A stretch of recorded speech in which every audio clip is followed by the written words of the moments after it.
संभाजीनगरमधल्या पैठणमध्ये तब्बल 23,000 मतदारांबाबत घोळ झाल्याचं कळतंय।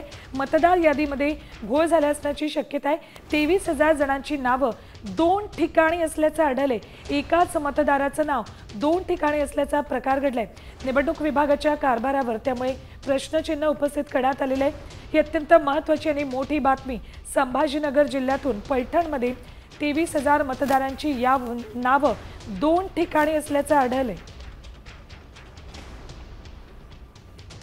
मतदार यादीत घोळ झाल्याचं पुढे येतंय।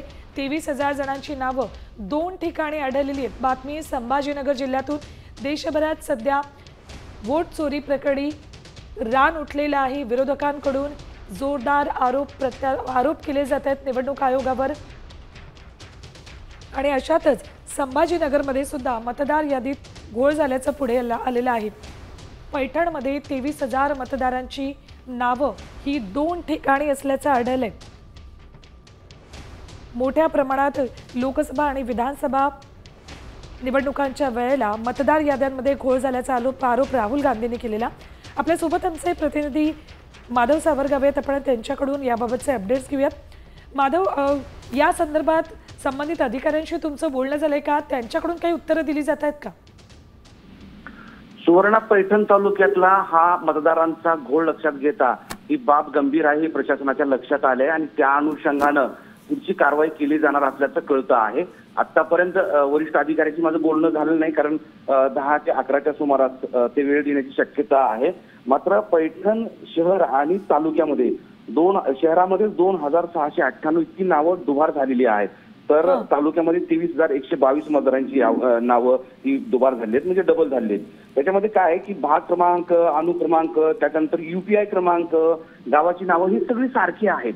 एकाच गावातल्या व्यक्तीचे नाव 2-2 वेळा, तर काही ठिकाणी या गावातल्या व्यक्तीचं नाव गावात सुद्धा आहे आणि दुसऱ्या गावात सुद्धा आहे, अशी वेगवेगळी प्रकरणं ही समोर आलेली आहेत। आणि त्यामुळं लोकसभा आणि विधानसभा निवडणुकीमध्ये याच याद्यानुसार हे मतदान झालं असल्याची शंका व्यक्त केली जाते।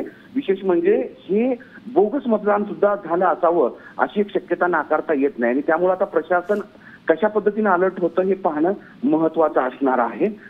पैठण तालुक्यासोबतच छत्रपती संभाजीनगर जिल्ह्यातल्या इतर मतदारसंघामध्ये तसंच झालं असावं या संदर्भातली आता हळूहळू चौकशी सुरू झालेली आहे। कारण आता थोड्याच दिवसात स्थानिक स्वराज्य संस्थांच्या निवडणुका होत आहेत, त्या निवडणुकीच्या अनुषंगानं निवडणुकीपूर्वी आता हे सगळे घोळ पुढे येणं आवश्यक आहे, तरच पुढच्या मतदानामध्ये घोळ होणार नाही। धन्यवाद माधव संपूर्ण माहितीसाठी।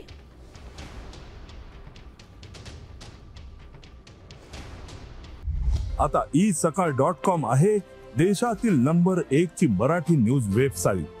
प्रत्येक अपडेटसाठी isakal.com ला नक्की भेट द्या।